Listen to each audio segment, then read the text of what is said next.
Hi, my name is Vanessa. I'm a video editor at WFLA, and I graduated in the fall of 2020 with a specialization in broadcast production. It took me about 4 months after I graduated to get a job. I was applying like every day, multiple things, probably like 50 applications within that time with not hearing anything back.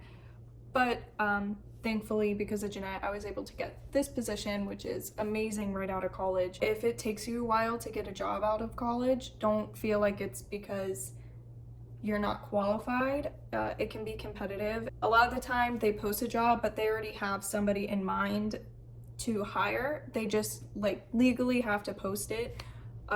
So don't get discouraged because it's most likely they just already have somebody in mind.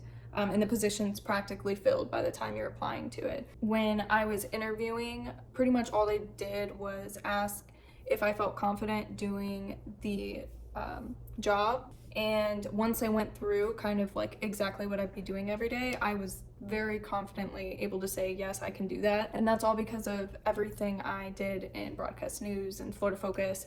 That really gave me a lot of experience that directly translates to the real world.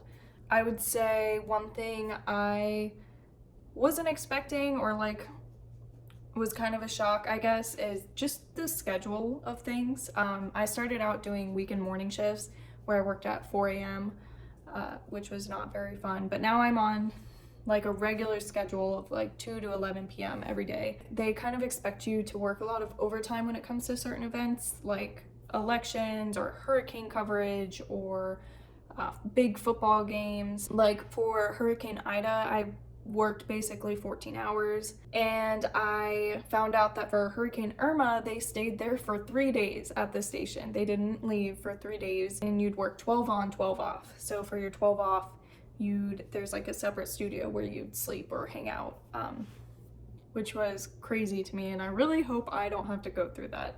But aside from that, the job is pretty straightforward. I can edit anything from 30 items a day up to 100, but for the most part, it's about 30 to 50 items a day. And I don't edit too many. It's mainly VOs, SOPVOs. Every now and then I'll get to edit a package or a special open. And on a side note, I also freelance a good bit. So I spend a lot of time editing for wedding videos, shooting drone video, photographing people for grads, couples, engagements, those kind of things, which is really great side income.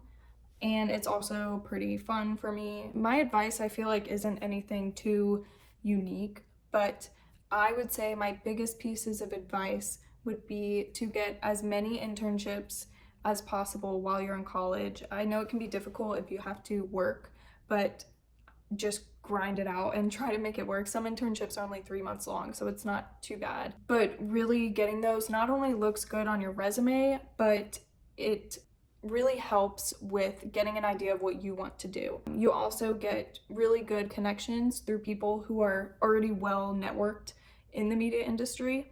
That being said, just getting really well connected with people in general, whether it's your classmates or professors. Sometimes it can suck if you're shy like I am, but really pushing yourself to go out and talk to people helps so much. Another piece of advice I have is kind of to just always keep learning and always be creating or producing the things that you want to get a job in. It's always great to just be ahead of the trend. Don't ever fall behind in learning about things because the way the industry moves is so fast.